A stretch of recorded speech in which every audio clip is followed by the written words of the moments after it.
살과 같이 회복되어 깨끗하게 되었더라. 아멘.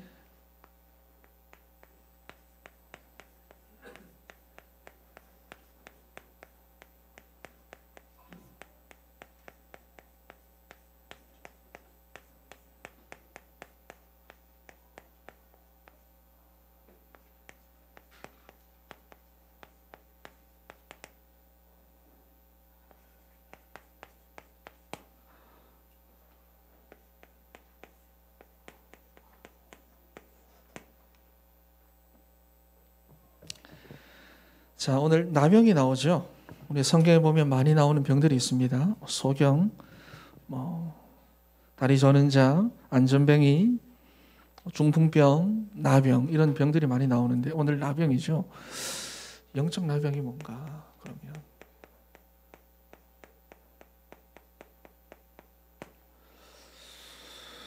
여러분이 영적인 나병이 왜 무섭냐고 하니까 나병의 특징이 뭐냐면 피부가 썩어져서 떨어지는데도 못 느낍니다. 그러니까 모기가 물면 가려워야 하는데 가렵지 않아요. 문찍 닦이는데 손가락 넣어가지고 손가락 발톱이 딱 빠지면 아픈데 그걸 못 느끼는 거예요. 그냥 아무 느낌이 없어요. 이게 나병. 그러니까 뭐냐면 무감각입니다. 영적 무감각.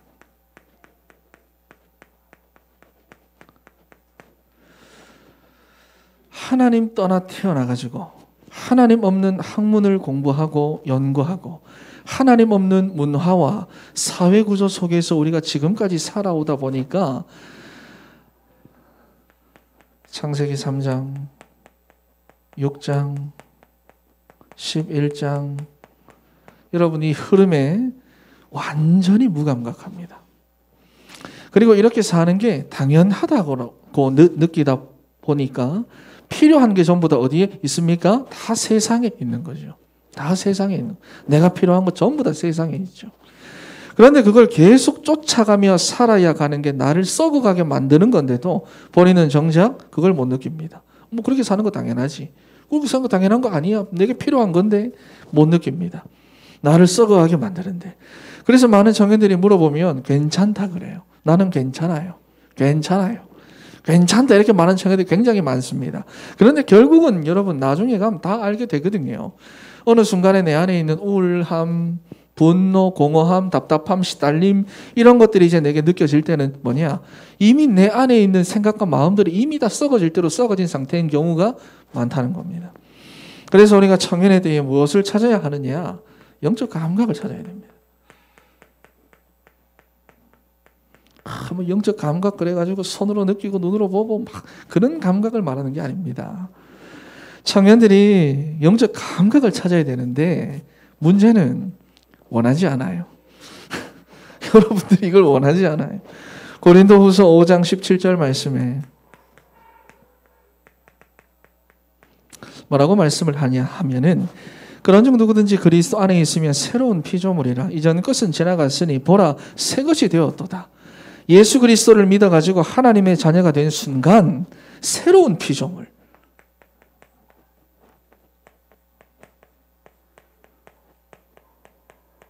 새로운 피조물. 새로운 피조물이 돼가지고 뭐냐? 전에 없던 감각들이 막 이렇게 살아나고 느껴지는데 문제는 청년들이 그걸 원하지 않습니다. 이 감각들. 그걸 보고 뭐라고 말하느냐? 진짜 나병이라고 말하는 거예요. 문둥이라고 말하는 거예요. 죽어있던 감각들이 깨어나면서 이건 아니구나. 이거는 복음의 방해가 되는 거구나. 내가 이렇게 하는 건 하나님이 싫어하시는구나. 기뻐하지 않는구나. 이렇게 해야 되겠구나. 말씀을 따라가야 되겠구나. 이런 것들이 발견이 되어지고 내 신앙의 양심을 자꾸 치는데 그걸 싫어합니다. 그게 뭐냐? 영적 나병이에요. 진짜 나병이에요. 문제 있으면 그냥 내게 문제가 있으면 그냥 해결만 해달라고 하나님 앞에 기도하지 매달리지. 하나님 이거 해결해 주세요. 이거 어떻게 해주세요. 바꿔주세요. 그런 기도만 할 줄 알지 이 감각을 느끼는 거 싫어합니다. 여러분, 문둥병자가 회복이 되면 아까 전에도 말했지만 목이 물려도 못 느끼는데, 문둥병자가 회복이 되면 목이 물리면 막 가렵고 이제는 막 찌면 막 아프고 막 눈물 흘리고. 그런데 그게 뭐냐? 축복이잖아요. 내가 이제 살아났고 회복했다라고 하는 증거니까 아프고 불편한 게 이젠 좋은 건데, 그런데 싫대요. 청년들은 싫다는 겁니다. 싫어합니다. 여러분들은 어떻습니까? 갑자기 질문해가지고 좀 그렇나? 여러분 지적받는 거 싫어하잖아. 갱신, 나를 바꾸는 거 당연히 싫어하잖아. 여러분 그게 이미 뭐냐? 우리가 이 가운데 있다는 겁니다. 이미 우리 이 가운데 있다는 거예요. 감각이 살아나가지고 이제는 아픈 것도 느끼고 불편한 것도 느끼고 좀 그런 것도 느끼는 게 그 자체가 축복인데도, 그런데 싫어합니다. 그거 싫어합니다. 나 건들지 마세요. 내 알아서 할게요. 간섭하지 마세요. 신앙생활 내 알아서 너무 잘합니다. 그게 영적 문둥병이에요, 여러분. 여러분이 여기 있으면 나도 못 살립니다, 결국에. 어느 날 내 안에 우울함, 그런 감정들 결국은 나타날 건데, 그거 나타나면 이미 다 썩어 문드러진 뒤라고 말이에요. 현장도 못 살리고. 여러분, 그래서 사탄이 원하는 겁니다. 데이비드 리온이라고 하는 신학자가 성경에서 말하는 이 새로운 피조물이 무엇이냐, 그 뜻을 정의했어요. 뭐라고 하면은 과거에 존재하지 않던 사람이래요. 과거에. 근데 여러분 계속 과거에 매여 있잖아. 예전에 내가 배웠던 거, 내가 들었던 거, 신앙생활 했던 거, 내가 경험했던 거, 내가 상처받았던 거, 내가 훈련했던 거. 여러분 훈련 받았으면 얼마나 받아봤는데, 성경에 대해서 알면 얼마나 아는데, 무시하는 게 아니라 객관적으로. 여러분 하나님의 말씀을 통해서 우린 날마다 새로운 은혜를 얻을 수가 있는데, 그런데 뭐냐? 청년들은 싫다는 거예요. 싫다는 거예요. 여러분 정말로 이 새로운 피조물, 여러분 이거 누리셔야 됩니다. 옆에 있는 친구한테 새로운 피조물 누리자. 시작. 기분이 나쁘나? 자, 첫 번째입니다. 그래서 잊어버리면 안 됩니다. 무엇을 잊어버리면 안 되느냐? 원래 우리 인간의 모습을 절대로 잊어버리면 안 돼요.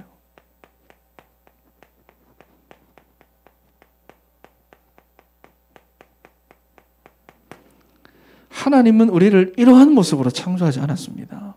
기억하셔야 돼요. 하나님은 인간을 이렇게 창조하지 않았습니다. 하나님은 여러분을 이렇게 살도록 만들지 않았습니다. 하나님은 원래 우리 인간을 어떻게 만드셨느냐? 첫 번째로 영적 존재로 만드셨어요.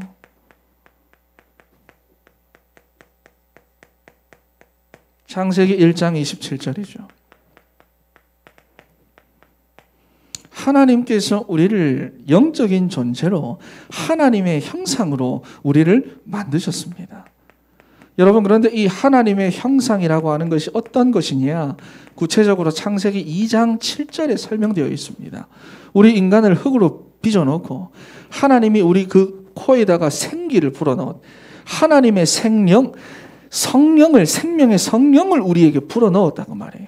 하나님의 영이 우리 가운데 들어왔어요. 하나님의 형상입니다. 그래서 우리가 뭐냐? 살아있는 영적인 존재예요. 우리는 이렇게 만들어졌어요. 영적인 존재라고 하는 말은 두 번째, 의존적 존재라는 말입니다. 우리는 누군가를 기대며 살아갑니다. 무언가에 기대고 살아갑니다. 그것이 하나님 떠난 사람들은 무엇일까요? 돈, 명예, 성공. 내 인생에 어떤 문제가 있다, 결핍이 있다, 부족한 것이 있다. 그걸 무엇으로 가립니까? 돈, 성공, 명예, 사람, 이런 것들로 내 인생을 다 가리면서 살아갑니다. 여러분 그런데 봐보세요. 우린 영적 존재입니다. 태어나면서부터 영이 죽은 존재로 태어났습니다. 육신은 자랍니다. 영은 안 자라요. 이건 어떤 거를 표현을 할까요? 자, 내가 오늘 살아보니까 10,000원이 필요한데, 내가 내일 어떤 일이 있고 뭐가 있어가지고 10,000원이 아니라 30,000원이 필요해요. 내가 몸이 자라면서도 내가 필요한 것이 커지는데, 삶을 살아갈수록 또 내가 필요한 것이 점점 더 많아집니다. 자, 영은 죽어서 자라지를 못합니다. 육신은 자꾸 크고 삶은 자꾸 커지면서 육신적인 필요한 것은 자꾸 커집니다. 그래서 인생이 세속적일 수밖에 없어요. 이 흐름으로 갈 수밖에 없어요. 근데 구원받은 하나님의 자녀가 영이 살았습니다. 근데 그 영혼이 제대로 성장을 못해요. 왜? 영혼의 호흡인 기도가 없고 영혼의 양식인 말씀이 없기 때문에 제대로 성장하지 못합니다. 살아났어요. 그런데 성장하지 못합니다. 신앙생활 내 알아서 할게요. 내 마음대로 할게요. 몸은 잘합니다. 삶은 자꾸 커져갑니다. 냅두면 그 신앙생활은 세속적인 신앙생활이 될 수밖에 없는 거예요. 이해가 됩니까? 왜? 우리 인간은 원래 이런 존재로 만들어졌기 때문에 그래요. 무언가를 붙잡고 살아야 돼요. 무언가를 기대고 살아야 돼요. 육신적인 필요는 계속해서 커지는데 영적인 필요 하나도 못 느낍니다. 세속적으로 갈 수밖에 없어요. 이 흐름으로 갈 수밖에 없어요. 그런데 놔두세요. 싫어요. 영적 나병이에요, 여러분. 세 번째, 예배적 존재입니다. 이사야 43장 21절 말씀입니다. 하나님 우리를 창조하신 목적이 나오죠? 예배입니다. 찬송하게 하려 함이라. 사람들은 하나님 떠난 사람들은 다른 거 의존하고 다른 거 찬양하며 삽니다. 인생은 이래 살아야지 저래 살아야지. 그게 진리야. 자, 여러분 원래 인간의 모습 영적 존재, 의존적 존재, 예배적 존재. 그렇다면 치유의 방법이 뭐냐 하는 거예요. 우리가 청년의 때에 어떻게 이 영적 나병 가운데 있는 이 우리의 영적인 상태를 치유할 수 있느냐 하는 겁니다. 첫 번째, 인정해야 돼요. 이거 안 되는 청년들이 너무 많아요. 여러분 연예인병 알잖아요. 그죠? 연예인들이 TV 나와서 그런 얘기를 잘합니다. 내가 그때는 연예인병에 걸렸었어요. 이 말은 그때는 자기가 몰랐다는 거예요. 자기가 그때는 연예인병에 걸려 있었는지 몰랐다는 겁니다. 마찬가지로 많은 기독 청년들이 두 가지입니다. 종류가. 내가 이 병에 걸렸다는 것을 인정하는 사람과 인정하지 않는 사람. 두 가지입니다. 그런 거의 다 갖고 있어요. 여러분 우리가 암이라고 하는 것도 병원에 가서 검사받고 사진 찍고 해야지 드러나는 거지만 사실 그 이전에 이미 가지고 있는 거잖아요. 가지고 있는 거를 가서 사진 찍고 해서 드러나는 거지. 마찬가지로 여러분 드러났냐 안 드러났냐의 차이지 갖고 있는 사람은 반드시 티가 납니다. 여러분 오늘 본문에도 마찬가지죠. 제국의 대장군이었던 나아만이 부와 귀와 명예를 다 가진 나아만이 뭐가 있느냐? 숨겨진 문제가 있어요.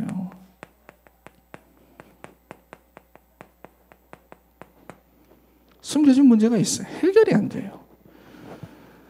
그러니 아무리 성공하고 명예가 있고 가진 게 많고 내가 무엇인가 많이 할 수 있는 능력이 있어도 이거 하나 해결할 수 없고 이거 하나 제대로 가릴 수가 없는 거예요. 갑옷으로 아무리 가려봐도 처음에는 된 것 같은데 점점 커지는 그 부위를 가릴 수가 없어요.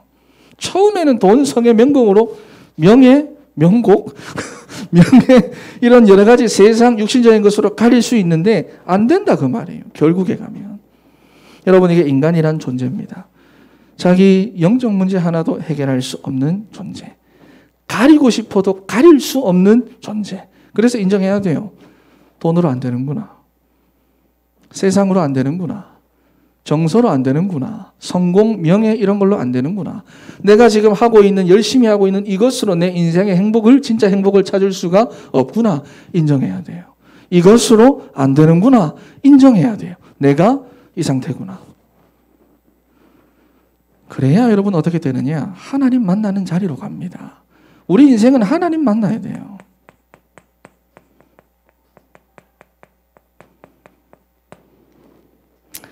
구절 말씀을 보세요. 나아만이 이에 말들과 병거들을 거느리고 이르러 엘리사의 집문에 서니 여러분 나아만이 드디어 엘리사의 집문 앞에 섰대요. 여기 서다라고 하는 말은 뭐냐? 입장을 취하다는 말이에요. 입장을 취하다, 정하다. 무슨 말입니까? 나아만이 자기의 마음을 정했다는 겁니다.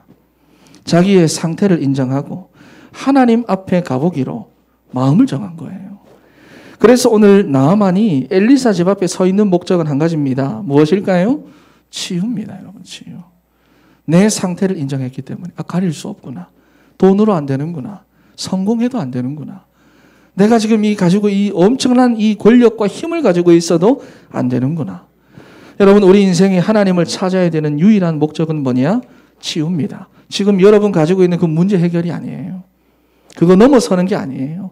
이 상태에 있는 나를 인정하고 이 상태에 있는 나를 치유하는 것이 목적이어야 합니다. 하나님, 여러분, 하나님 외에는 우리 인생에 참된 치유자가 없어요. 그런데 하나님이 우리 인생을 어떻게 치유하시기로 작정을 하셨습니까? 어떻게? 예수님을 그리스도로 이 땅에 보내셔가지고 하나님 떠난 우리 인생을 치유하시기로 작정하신 거예요. 그리고 완성하셨습니다. 그래서 오늘 나만의 유일한 해결 방법은 뭐냐? 엘리사를 만나는 것밖에 없었어요. 여기는 다른 방법, 다른 노력, 다른 열심, 다른 믿음, 다른 기도 아무 소용없습니다. 12회를 혈류증으로 시달리던 여인도 마찬가지죠.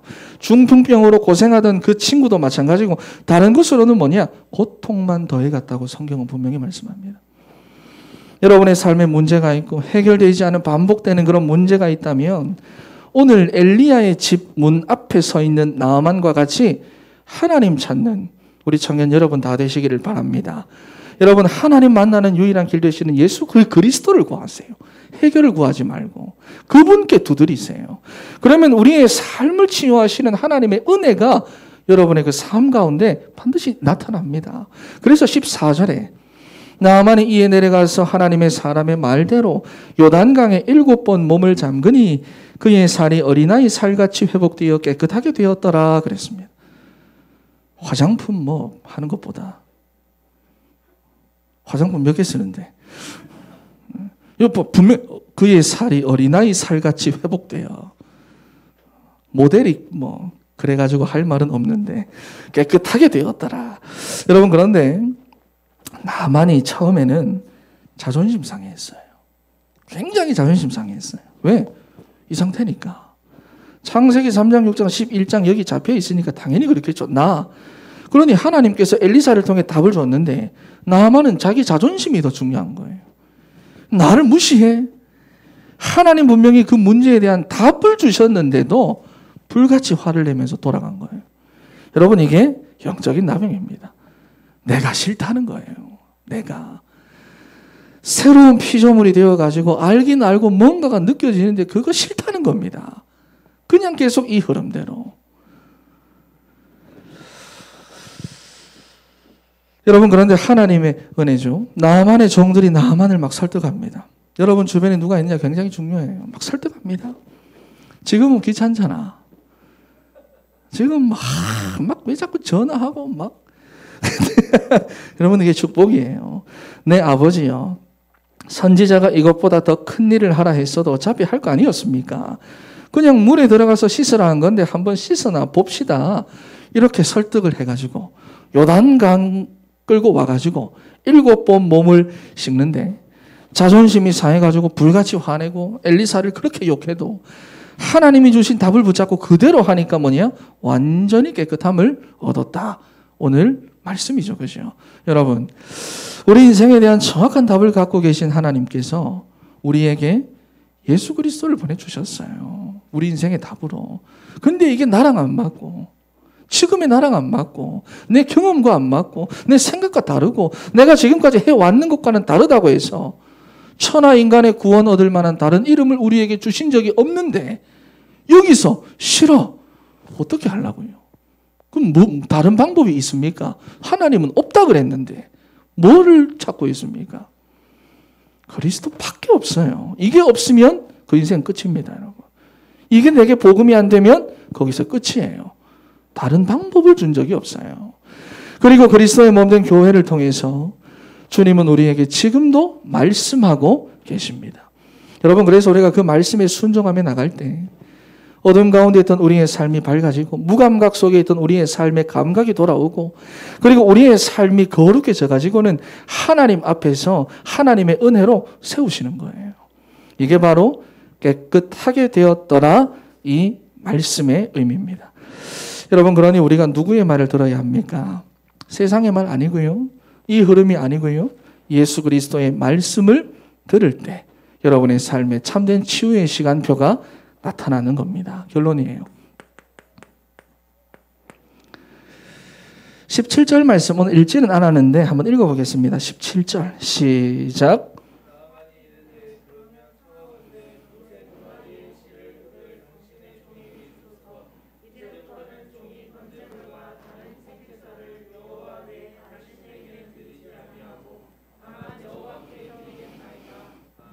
자, 여러분 번제물을 하나님께로 드리겠다 결단하죠. 예배적 존재. 지금까지는 다른 것을 예배하고 다른 것을 찬양하고 그랬던 나아만이 하나님만 예배하기로 작정하는 모습입니다. 여기서 말하는 번제물과 희생제산 예배자 정확하게 복음입니다. 복음이 확실한 예배. 오직 복음만 말하는 예배. 예배 한 번으로 전도의 결단이 되는 그 예배 한 시간. 이게 번제물과 희생제사입니다. 여러분 그런데 자존심 상했다고 불같이 화내던 이 사람이 언제 그랬냐는 듯이 지금 뭐라고 부르냐면 자기를 종이라고 불러요. 완전히 낮춰버렸어요. 나아만은 절대 종될 수 없는 사람이잖아요. 아람 제국 2인자, 왕의 총애를 한 몸에 받고 있는 대장군. 그런데 이런 나아만이 복음 앞에서 자기 자신을 완전히 꺾어버린 겁니다. 그리고 지금까지 붙잡고 살던 다른 복음, 자기 인생의 성공, 명예, 부, 다른 신들, 다른 모든 것들 전부 다 사도 바울처럼 배설물로 여겨버린 거예요. 이게 뭐냐? 복음의 맛을 제대로 본 사람들의 공통점입니다. 청년 때는 돈 맛 보는 시간 아닙니다, 여러분. 청년의 때는 성공의 맛 보는 시간표가 아닙니다. 청년의 때는 여러분 진짜 내 상태가 어떤 상태인지 보고 하나님 우리 인간을 원래 어떤 모습으로 창조했는지 제대로 알아서 정말로 그리스도 예수 안에 들어가서 복음이라고 하는 이 맛을 봐야 되는 시간표입니다. 이제 여러분 결혼하는 우리 두 사람이 있지만 결혼하고 하면은 시간이 너무 없어요. 이 삶이 막 이래 막 두 사람을 계속 케어해야지, 그지? 그런 여러분들이 잘 인도받아야 됩니다. 오늘 여러분 현장에 그냥 들어가 보면 교회 다니는 사람들 만나 보면 그냥 신앙생활하는 사람들 수두룩 빽빽합니다. 복음 몰라요. 성경에 대한 지식은 이만큼 있는데 복음 하나도 몰라요. 복음 하나도 몰라요. 복음 하나도 그냥 알고 대충 알고 희미하게 하는 사람들 대부분입니다. 그래서 뭐냐? 여전히 자기 문제에 빠져 사는데 그 문제 해결을 이 안에서 신앙생활도 이 안에서 기도 제목도 이 안에서 내 인생의 행복도 이 안에서 응답도 이 안에서 말씀도 이 안에서 전부 다 그래요. 여러분 그래서 정말 우리 청년들 청년에 대한 복음에 집중해서 복음의 맛을 정말로 회복하는 보는 여러분 되기를 바랍니다. 내가 서울에 가서 맛있는 거 먹고 와가지고 여러분들한테 막 설명을 해도 와 가고 싶다 먹고 싶다 맛있겠다 그려는 지는데 진짜 맛을 못 보면 맛을 모르는 거예요. 그렇잖아. 먹고는 싶겠지. 아, 그 맛이 그려는 지겠지. 근데 맛을 못 보는 사람은 모르는 거예요. 그 이야기만 듣고 전달하는 사람들래요. 진짜 맛을 볼래요. 맛을 봐야지. 옆에 있는 친구한테 복음의 맛을 보는 청년의 때가 되자. 시작. 기도하겠습니다. 하나님 감사합니다. 우리 사랑하는 청년들 가운데 함께 하시고